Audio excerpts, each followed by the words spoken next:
Hello दोस्तों, कीर्ति world school में आपका स्वागत है। This is my first YouTube channel and this is my first YouTube video on the philosophy subject.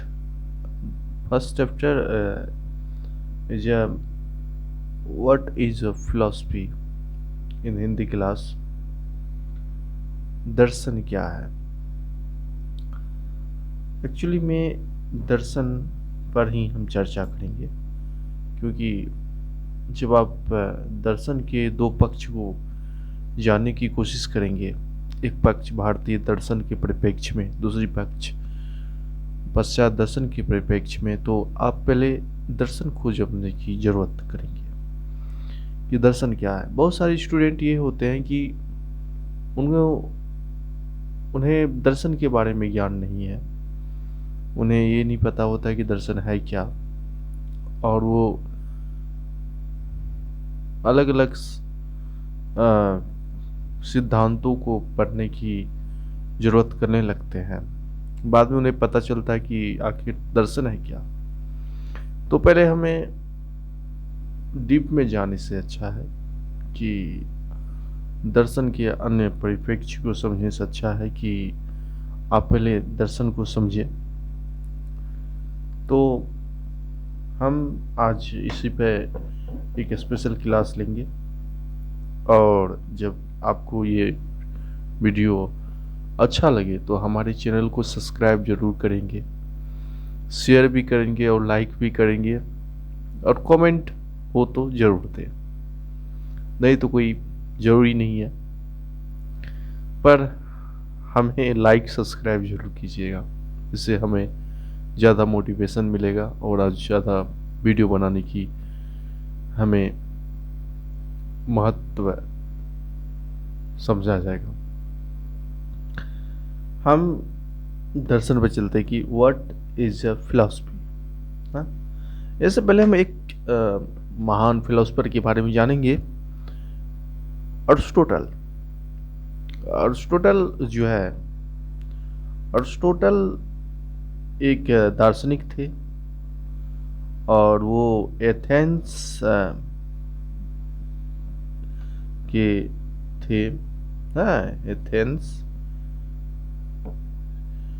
और वहाँ जहाँ पहली बार डेमोक्रेसी को देखा गया, वैसे हमारे इंडियन में भी डेमोक्रेसी को देखा जाता है गण के रूप में, लेकिन ज़्यादा यहाँ की विद्वान उनको इम्पोर्टेंस नहीं देते हैं और सभी हम ग्रीक और एथेंस की बात करते हैं कि जो डेमोक्रेसी था वहीं से आया है। चलिए, कोई बात नहीं, ये एक विवादित कॉन्टेक्स्ट है, और इसको समझने से पहले हम दर्शन को समझ लें। देखिए, अरिस्टोटल ने मनुष्य को विवेकशील प्राणी कह के संबोधित किया, और इसके बाद वो एक सामाजिक प्राणी के रूप में भी संबोधित किया, कह के इनको इसलिए कह के क्यों किया, कह के बताया कि जो मनुष्य है वो शिक्षित है ना, और वो विवेकशील प्राणी भी है, ज्ञानी भी है, इसलिए कि वो अन्य जो प्राणी है हमारे जीव जगत में, ये भूमंडल में, उनसे ज़्यादा बुद्धिमान है, इसलिए उससे वो अलग है, क्योंकि उनकी तर्क शक्ति और उनकी क्षमता जो है सोचने की, तर्क करने की क्षमता, वो भिन्न है। उनमें एक ऐसी भावनात्मक पक्ष है जो हर जीवन के पक्ष को समझ सकते हैं। वो समाज, परिवार, है ना, इन सभी चीज़ों को बना सकते हैं, अपना विकास कर सकते हैं, और यही चीज़ उन्हें अन्य जीव जंतुओं से अलग बनाता है। अब दूसरी बात यह है कि जब हम दर्शन को पढ़ते हैं तो व्यक्ति और समाज को हम नहीं छोड़ सकते हैं, क्योंकि ये दोनों चीज हमारे लिए इम्पोर्टेंट है, महत्वपूर्ण भी है। समाज भी हमारे लिए महत्वपूर्ण है और समाज में रहने वाले व्यक्ति भी महत्वपूर्ण है, क्योंकि ये दोनों एक दूसरे के बिना रहना मुमकिन नहीं, नामुमकिन भी है। तो जब मनुष्य समाज में रहते हैं और जीवन व्यतीत करते हैं तो उनके पास बहुत सारी समस्याएं होती है जीवन जीने में, और वो सारी समस्याएं उनका एक प्रश्न बन के खड़ा हो जाता है उनके जीवन में। वो बच्चे हो या बूढ़े हो या जवान हो या जो भी एज ग्रुप के हो, उन सब में कुछ न कुछ प्रश्न बनते हैं और उनका आंसरिंग खोजने के लिए वो हर समय तत्पर प्रयास रहते हैं। समाज में जब हम जीवन व्यतीत करते हैं समाज में, तो सामाजिक प्राणी के रूप में हम और भी समस्याओं में उलझे रहते हैं। बहुत सारे विद्वान ने इन चीज़ों को समझने की कोशिश किया, पर दर्शन में खास चीज को हम समझेंगे कि दर्शन क्यों, है ना, जरूरी है हर मानव के लिए। हम समस्याओं के बारे में बात किए कि जीवन है सो समस्या है, और समस्या का समाधान जो है भारतीय दर्शन में हो या पाश्चात्य दर्शन में हो, ये दो पक्ष हमारे दर्शन के हैं और दोनों पक्ष को हम पढ़ते हैं सिर्फ दर्शन के रूप में। तो ये दोनों पक्ष में दोनों की जो बातें हैं भारतीय दर्शन की या पाश्चात्य दर्शन की, तो भारतीय दर्शन जो है जीवन के अंतिम पड़ाव को देखते हैं। वो हर समस्याओं के निदान को समझने की कोशिश करते हैं दर्शन के द्वारा, और ये एक व्यवहारिकता है इंसान की, है ना, आध्यात्मिकताएं हैं, है ना।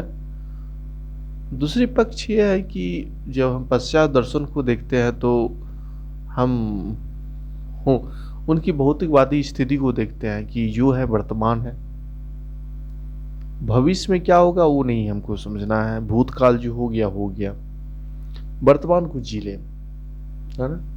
लेकिन हमारे दर्शन जो है भारतीय दर्शन, ये भविष्य को भी देखते हैं, भूत को भी देखते हैं, वर्तमान को भी देखते हैं, और हर चीज की जो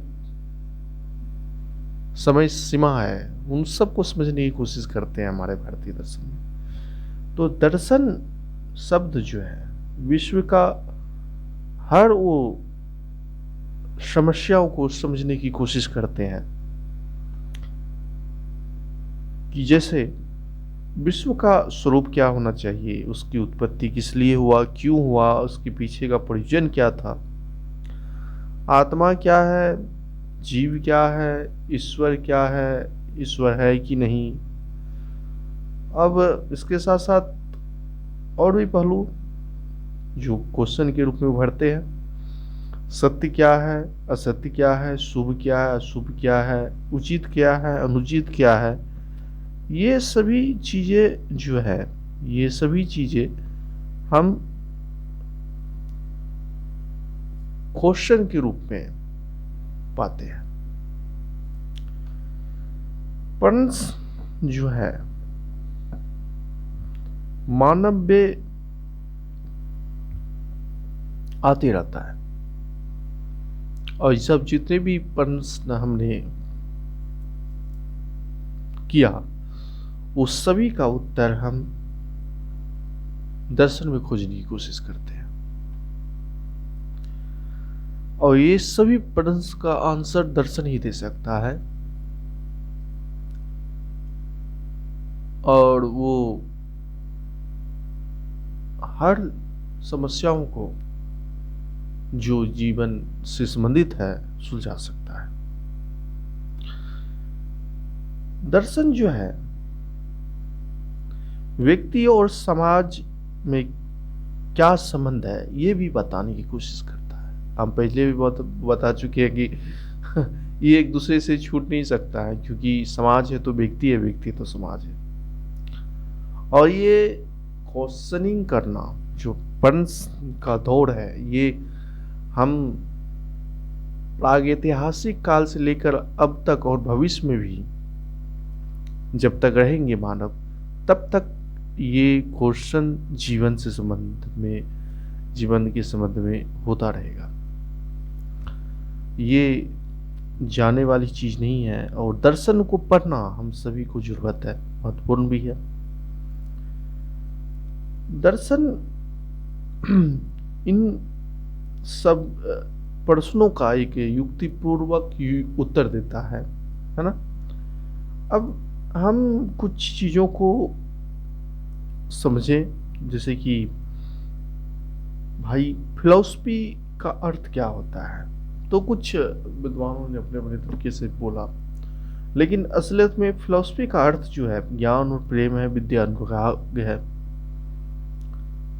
ज्ञान और प्रेम इसलिए क्योंकि ज्ञान और प्रेम जो है प्लस प्रेम, ये जो चीज है प्रेम और ज्ञान विद्या अनुराग जो है, ये चीज इसलिए इम्पोर्टेंट है।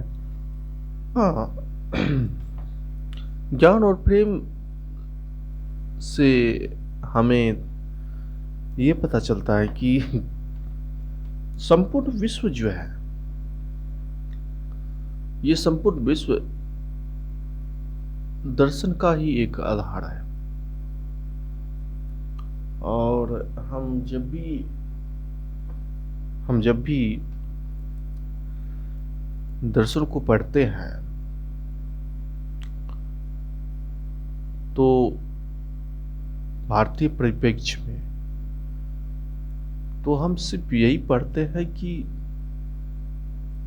हम अपने जीवन को किस तरह से बनाएं या समझें जो हमें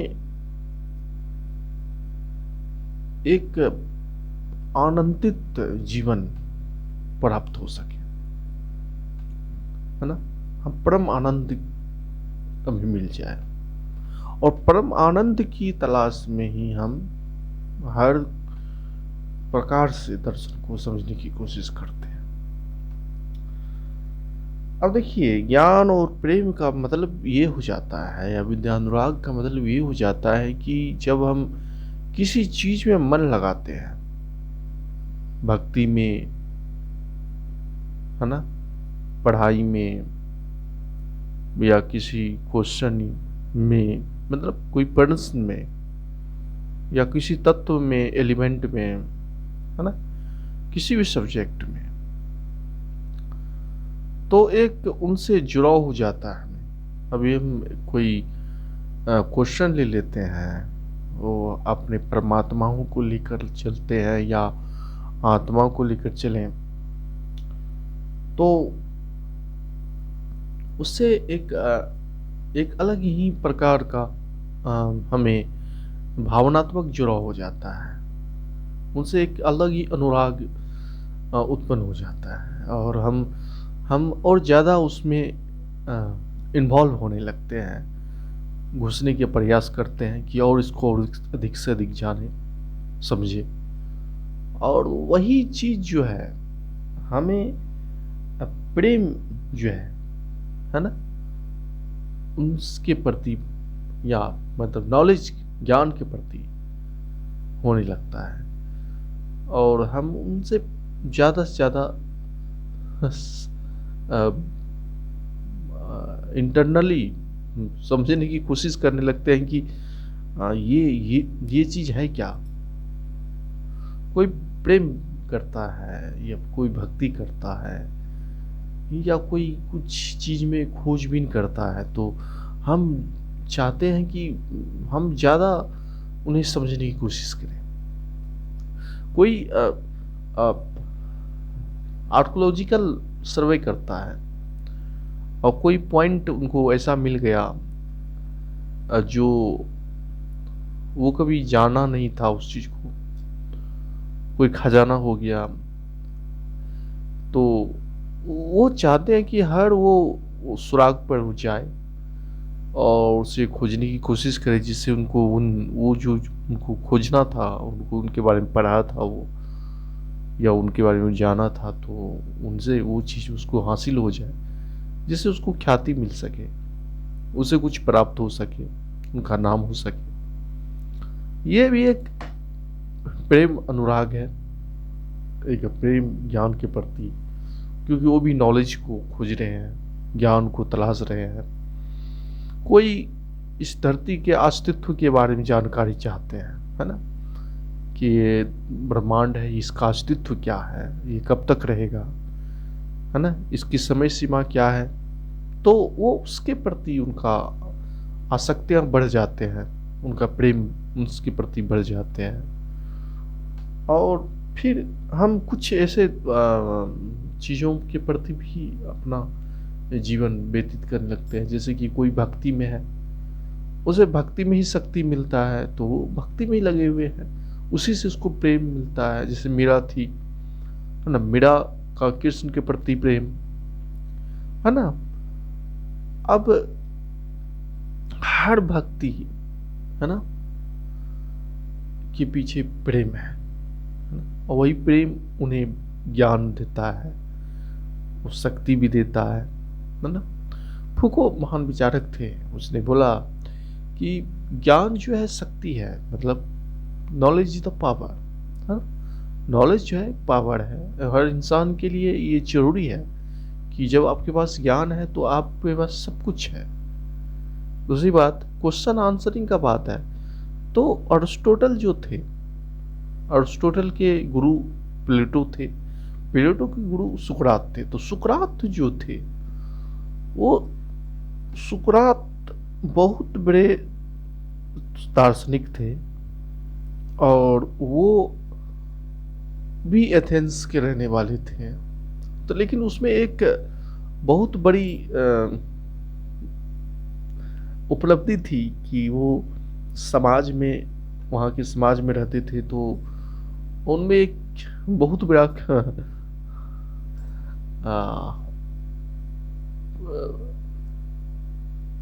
एक कहा जाए तो वो हर किसी व्यक्ति से क्वेश्चन पूछता था उस टाइम। मतलब कोई भी व्यक्ति हो जाए, किसी भी कैटेगरी का व्यक्ति हो जाए, वो अनपढ़ हो या पढ़े लिखे हो या कोई दार्शनिक हो वहाँ उस समय का, या कोई पॉलिटिशियन हो या कोई प्रशासनिक अधिकारी हो या आम आदमी हो, ठीक है, वो स्त्री हो, पुरुष हो, बच्चे हो, वो सबसे कुछ ना कुछ पॉलिटिकल या सामाजिक रूप से, या कोई चीज़ जैसे कि आप राजनीति से क्या समझते हैं, समाज से क्या समझते हैं, हाँ, व्यक्तियों का समाज में क्या रोल है, ये सभी थोड़े थोड़े क्वेश्चन। तो उनको उसी में प्रेम था और ये वो हर हर वक्त वो नॉलेज खोजने की कोशिश करते थे। तो ये उनका प्रेम था उनके प्रति, है ना, नॉलेज के प्रति ये प्रेम था कि हम किसी चीज़ को तो मतलब अच्छे से जाने समझे। और यही फिलॉसफी है, फिलॉसफी यही है कि आप किसी चीज़ को समझे स्पष्ट रूप से, और जब आप समझ लीजिएगा अपने जीवन की हर समस्याओं को, तो आप अनुभूति प्राप्त कर लीजिएगा, आप खुद ब खुद समझ जाइएगा, सब कुछ समझ में आ जाएगा आप सब कुछ, और जीवन का अनंत जो है लक्ष्य वो प्राप्त कर लीजिएगा। अब आगे हम इस चीज के बारे में जानते हैं कि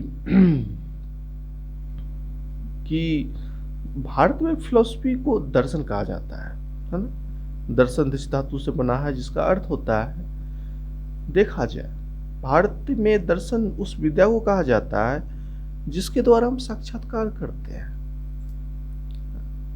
साक्षात्कार करना मतलब कि किसी चीज का आमना सामना करना, है ना। और आमना सामना करने का मतलब है कि हम जब भारतीय परिप्रेक्ष्य में दर्शन को पढ़ते हैं, तो हम पिछले भी बताए कि विद्या अनुराग हो जाना, ज्ञान के प्रति प्रेम हो जाना, है ना, फिलॉसफी का जो अर्थ है ना। तो वही है कि जब हम भारतीय परिप्रेक्ष्य दर्शन को कहा जाए, भारत में फिलॉसफी को कहा जाए, तो दर्शन जो है दृश्य धातु से बना है, जिसका अर्थ है प्रेम, नहीं, जिसका अर्थ है साक्षात्कार हो जाना। और यही साक्षात्कार जो है हमें ज्ञान दिल के चरम पर पहुंचाता है, ज्ञान की प्राप्ति करवाता है। और यही ज्ञान जो है, ये ज्ञान हमें विद्वान बनाता है, एक अच्छे दार्शनिक बनाता है। ऐसे भी मनुष्य जो है खुद में एक दार्शनिक है, क्योंकि हर इंसान के अंदर क्वेश्चन कुछ न कुछ जीवन से संबंधित है। हर व्यक्ति अगर सोचा जाए तो अपने आप में फिलोसफर किंग है, दार्शनिक राजा है। वो गरीब हो, अमीर हो, अनपढ़ हो, कोई भी साक्षर हो या ना साक्षर हो, कुछ भी हो, उन्हें जीवन में है वो तो समस्या है। और यही समस्या जो है एक दर्शन को बनाया है कि अगर हमारे जीवन में समस्या है तो इसका समाधान कहाँ है, तो इसका समाधान दर्शन में है। देखिए, भारतीय दर्शन में सिर्फ हम तत्व के बौद्धिक व्याख्या से ही संतुष्ट नहीं हो जाते हैं, ठीक है, बल्कि हम तत्व की अनुभूति भी प्राप्त करते हैं, है ना। कोई भी एलिमेंट है, आत्मा है, और आत्मा का जो है मतलब कोई भी चीज है, मतलब अब उनको हम ये रूप में देख ले कि भाई आत्मा है, तो आत्मा को हम समझने की कोशिश करेंगे और सिर्फ आत्मा का संक्षिप्त व्याख्या कर ले, है ना, तो ये संतुष्टि नहीं है। वो कहता है कि हम ऊपर मन से किसी चीज को जान ले, दर्शन का, यहाँ का दर्शन का कहना है कि ऊपर मन से किसी चीज को जान लेना ही दर्शन नहीं है। हम तो दर्शन को इस तरह से जाने जिससे उनसे हमें अनुभूति प्राप्त हो सके, कुछ ऐसा फील हो सके कि हाँ, हमने कुछ सीखा है, हम महसूस किए। भगवान से, ईश्वर से, गॉड से, अल्लाह से लोग प्रेम करते हैं, तो क्या आप ऊपर मन से उन्हें समझने की कोशिश करें तो तब आप समझ सकते हैं? नहीं। कोई भी चीज में आप जब तक दिल नहीं लगाइएगा तो आप सक्सेस नहीं हो सकते। वो पढ़ाई हो या प्रेम हो या भक्ति हो या कोई भी क्षेत्र में आप धंधा कर रहे हो या आपके जीवन से संबंधित समस्याएं ही क्यों ना हो, जब तक पूर्ण रूप से आप उसमें लगिएगा नहीं, तब तक आप उस समस्या से निदान नहीं प्राप्त कर सकते हैं, कितना भी कुछ हो जाए। तो वही बोलता है कि सिर्फ हम पढ़ लेने से या खाली सिर्फ बौद्धिक व्याख्या, हम ज्ञान उसको मिल जाने से, वो ज्ञान जब हम पढ़ लिए चीज को कि भाई दर्शन ये है, दर्शन वो है, ऐसा है, वैसा है, और जब तक हम उसको सही रूप से अनुभव नहीं करेंगे, उनको अनुभव मतलब आत्म साथ नहीं करेंगे, जब तक उसे महसूस नहीं करेंगे सेल्फ से, अपनी आत्मा से, तब तक हम समझ नहीं पाएंगे। प्रेम और भक्ति दोनों जरूरी है, ज्ञान और प्रेम दोनों जरूरी है, और इसी से हम बौद्धिक अनुभूति भी प्राप्त करते हैं। तब एक सागर महासागर में तब्दील हो जाते हैं। तो ये हमें जरूरी है करना। देखिए, भारतीय दर्शन में अनुभूतियाँ 2 प्रकार की मानी गई है। एक इंद्रिय है, जिसे हम सेंस बोलते हैं, दूसरी जो है नॉन सेंस होते हैं, अनिंद्रिय। अनिंद्रिय जो होते हैं वो हमें आध्यात्मिक अनुभूति के लिए महत्वपूर्ण माने जाते हैं, क्योंकि अनिंद्रियों से ही हम आध्यात्मिक अनुभूतियां प्राप्त कर सकते हैं। और भारतीय विचारकों के मतानुसार तत्व का साक्षात्कार आध्यात्मिक अनुभूति से ही संभव है। भारतीय जो दर्शन है और भारतीय विचारक है, उनका कहना है कि जब हम तत्व की साक्षात्कार करेंगे, है ना, उनको समझने की कोशिश करेंगे, तो हम आध्यात्मिक अनुभूति से ही कर सकेंगे। इसके अलावा कुछ नहीं, इसके अलावा कोई चीज नहीं है। और आध्यात्मिक अनुभूति बौद्धिक ज्ञान से उच्च है ना। अब बौद्धिक ज्ञान जो होता है वो ज्ञान और ज्ञेय के बीच जो है द्वैत वर्तमान रहता है, मतलब कंफ्यूजन रहता है। अभी आप बौद्धिक ज्ञान आपको मिल गया है, लेकिन आप फिर भी कंफ्यूजन में जीते हैं कि ये सच है कि नहीं है, ब्रह्मांड का बारे में या आत्मा के बारे में या ईश्वर के बारे में या अपने जीवन से कोई भी समस्या के बारे में जानने की कोशिश करते हैं। और आप उस पर सिर्फ बौद्धिक ज्ञान हो गया, आप सिर्फ नॉलेज तो ले लिए, और जब उसको महसूस नहीं किए, आत्मसात नहीं किए, आध्यात्मिक रूप से उसको समझे नहीं आप, तो फिर उन चीज़ों का आपके पास रहना कन्फ्यूजन ही है। तो वो कहता है कि जब हम उनमें आध्यात्मिक रूप से हम उनको नहीं समझेंगे, अनुभूति नहीं कर पाएंगे, तब तक हम अधूरे हैं। और जब हम इस चीज़ को प्राप्त कर लेंगे तो फिर हम समझ जाएंगे कि हम पूर्ण हो चुके हैं, हम समझ गए हैं, हल निकाल लिए अपने जीवन की समस्याओं का। क्योंकि भारतीय दर्शन तत्व के साक्षात्कार में आस्था रखता है, इसलिए इसे तत्व दर्शन भी कहा जाता है ना। कोई भारतीय दर्शन जो है तत्व के साक्षात्कार में है लगा, है ना? और उसी में वो आस्था रखता है, इसीलिए उसे तत्व दर्शन भी कहा जाता है। देखिए, भारतीय दर्शन की मुख्य विशेषता जो है व्यवहारिकता है ना। भारत में जीवन की समस्याओं को हल करने के लिए दर्शन का सृजन हुआ।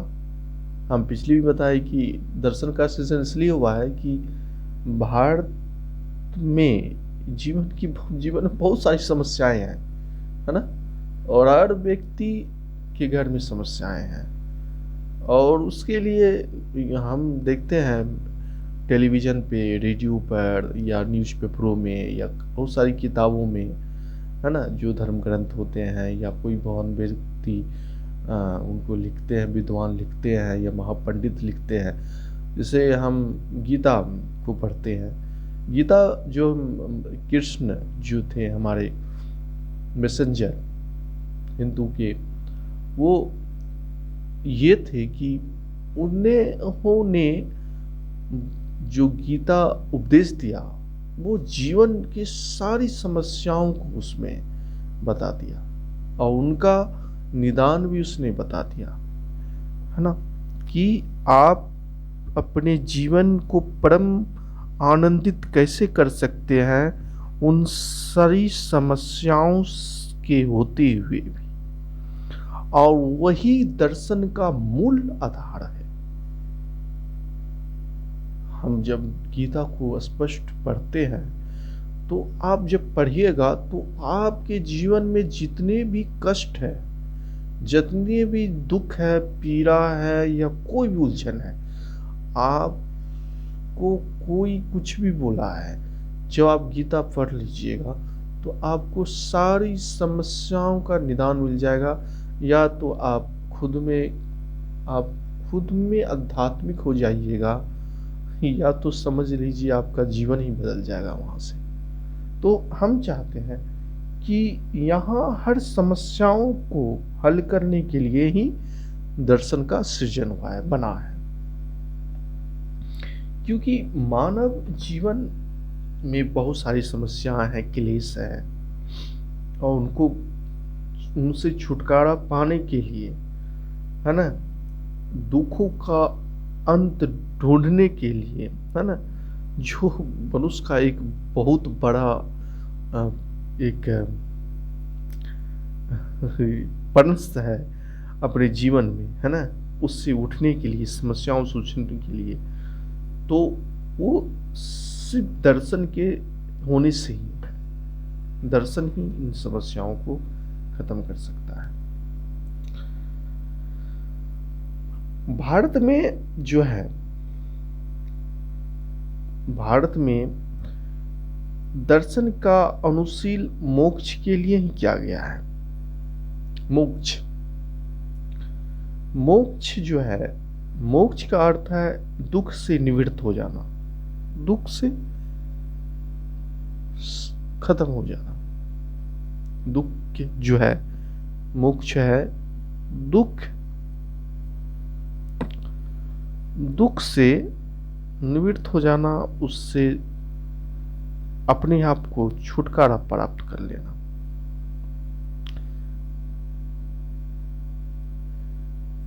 यह एक ऐसी अवस्था है जिसमें समस्त दुखों का अभाव हो जाता है। और दुख भाव अर्थात मोक्ष को परम लक्ष्य मानने के फलस्वरूप भारतीय दर्शन को मोक्ष दर्शन भी कहा जाता है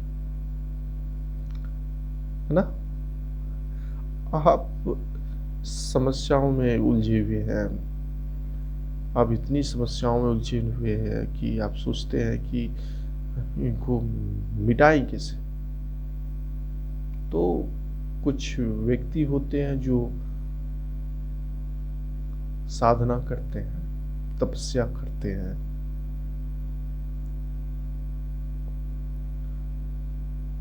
और उन सारी समस्याओं को ध्यान से, योग से खोजने की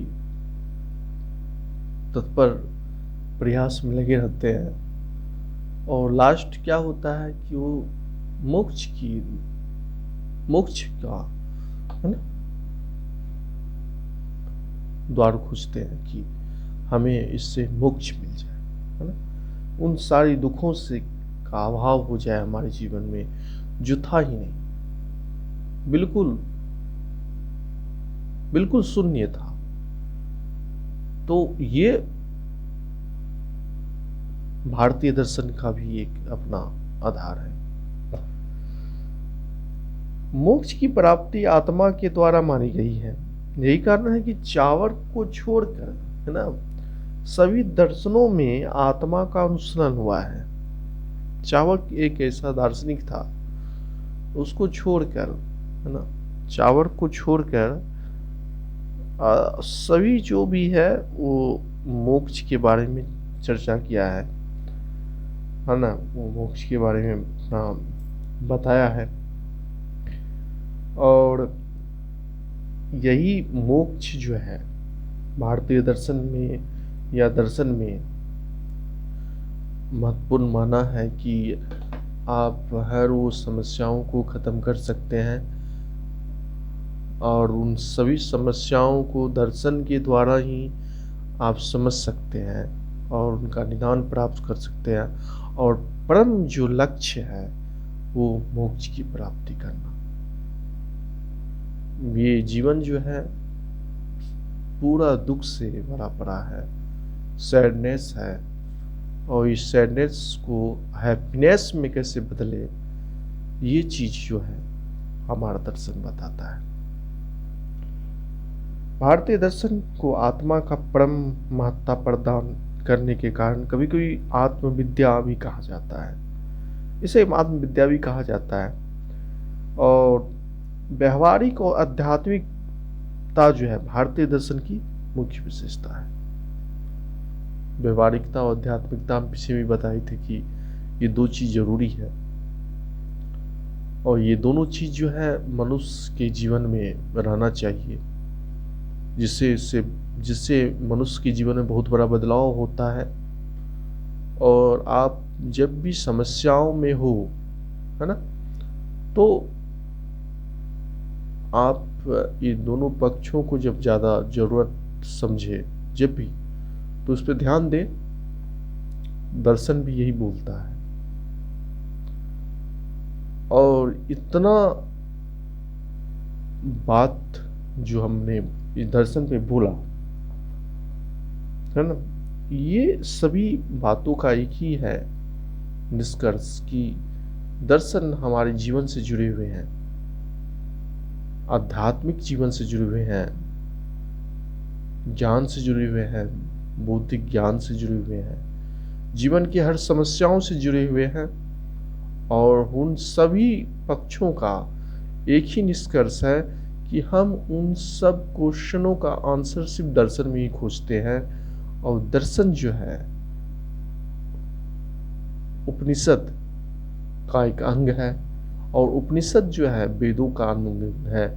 वेद, उपनिषद, फिर दर्शन, है ना। तो हम सारी समस्याएं जो है जीवन में, वो समस्याएं सिर्फ दर्शन से ही खोज निकालते हैं। इसलिए हमें इम्पोर्टेंट है कि हम दर्शन को पढ़ें। आज हम इंट्रो में दर्शन के बारे में जानें, हम हमारा जीवन क्या है, नहीं है, क्यों है, ये सब थोड़ा बहुत जानें। क्यों जरूरी है दर्शन, दर्शन क्या है असलियत में। अब हम आगे की वीडियो जब बनाएंगे वो भारतीय दर्शन और पश्चिमी दर्शन के स्वरूप और तुलनात्मक उस पर व्याख्या करेंगे, क्योंकि ये दोनों दर्शन को भी जानना जरूरी है इंट्रो के रूप में। फिर आगे का वीडियो हम इतिहास पे जाएंगे। तो हम अपने चैनल कीर्ति वर्ल्ड स्कूल से विदा लेते हैं, क्योंकि आज हमारा ये पहला वीडियो स्पष्ट रूप से समाप्त हुआ। और हम चाहते हैं कि इस चैनल को आप सब्सक्राइब करें, लाइक करें और शेयर भी करें, जिससे हमारा मोटिवेशन बनी रहे। ठीक है, धन्यवाद। जय हिंद, जय भारत।